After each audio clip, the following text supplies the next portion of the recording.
Hello students, welcome in BBVN online class. आज का chapter है हमारा क्रिया। हम पढ़ेंगे क्रिया। क्रिया किसी भी वाक्य में कार्य करना या होना पाया जाता है, उसे क्रिया कहते हैं। कुछ कार्य ऐसे होते हैं जो हम करते हैं, यानी कि हमारे द्वारा किए जाते हैं, किसी भी प्राणी द्वारा। वो पशु पक्षी भी हो सकते हैं और मनुष्य भी हो सकते हैं। और कुछ क्रियाएं ऐसी होती हैं जो खुद ब खुद होती है, यानी कि प्रकृति द्वारा खुद ब खुद होती रहती है, जैसे फूल का खिलना, नदी का बहना, बारिश का होना। इस तरह की क्रियाएं हैं जो अपने आप होती हैं। और मानव द्वारा की जाने वाली क्रियाएं वे क्रियाएं होती है जो सुबह से शाम तक वो जो भी कार्य करता है। अभी एट प्रेजेंट में मैं आपको क्या कर रही हूँ, पढ़ा रही हूँ, तो पढ़ाना क्या है, क्रिया है। अगर मैं लिख रही हूँ तो लिखना भी क्रिया है। आप पानी पी रहे हो तो पानी पीना क्रिया है, खाना क्रिया है, बैठना, उठना, सोना, रोना, सारी की सारी जो भी कार्य हमारे द्वारा किए जाते हैं वो सब के सब क्या कहलाते हैं, क्रिया कहलाते हैं। तो क्रिया किसी भी शब्द में जब हम ना जोड़ देते हैं तब वह क्रिया बन जाती है। जैसे यहाँ पे मैं एक शब्द लेती हूँ, पढ़।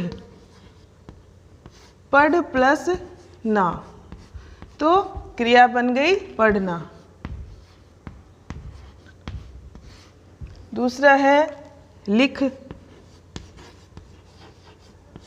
लिख प्लस ना, इसमें क्रिया बन गई लिखना। इसी तरह से आप कुछ भी शब्द ले सकते हो, खेल प्लस ना, खेलना, उठ प्लस ना, उठना, बैठ प्लस ना, बैठना। बहुत सारे जो भी शब्द हैं उनमें हम जब ना जोड़ देते हैं वहाँ पे क्रियाएं बन जाती है। अब क्रिया के घटित होने के समय को कहते हैं काल। तो काल के अनुसार भी क्रिया तीन प्रकार की होती है, वर्तमान काल, भविष्य काल और भूतकाल। काल के अनुसार क्रियाएं तीन प्रकार की होती है। वर्तमान काल वह क्रिया का काल कहलाता है जब इस एट प्रेजेंट, यानी कि प्रेजेंट काल जिसको आप बोलते हो, एट प्रेजेंट जो कार्य हो रहा है, यानी कि अभी मैं आपको पढ़ा रही हूँ तो कार्य क्या हो रहा है, पढ़ाने का, तो यह क्या है, वर्तमान काल। भविष्यत काल में आपको कल क्रिया के भेद बताऊंगी तो वह हो गया भविष्यत काल, बताऊंगी।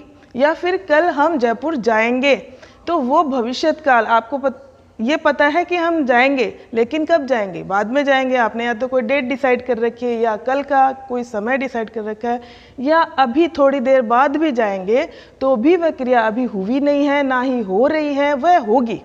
जो क्रिया होगी उसे हम कहते हैं भविष्यत काल में होने वाली क्रियाएं। अब लास्ट आता है भूतकाल। भूतकाल में वे सारी क्रियाएं आ जाती है जो कार्य हो चुके।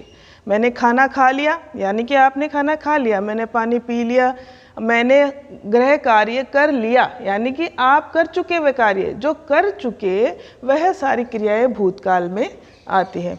यहाँ पे मैंने वाक्य लिए हैं, राम फल खाता है, यानी कि राम फल खाता है वर्तमान काल की क्रिया है। राम फल खाएगा, चाहे थोड़ी देर बाद खाएगा, 1 घंटे बाद खाएगा, कल खाएगा, वह सारी क्रियाएं भविष्यत काल में आती है।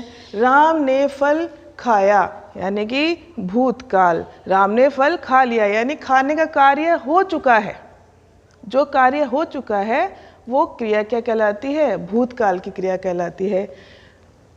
अब आपने इन वाक्यों में यह देखा, यहाँ भी यह देखा कि कार्य करना और होना जहाँ पे पाया जाता है उसे क्या कहते हैं, हम क्रिया कहते हैं। इसकी परिभाषा देख लेते हैं।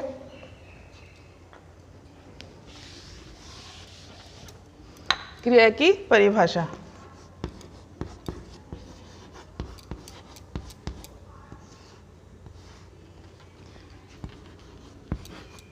जिन शब्दों में कार्य का करना या होना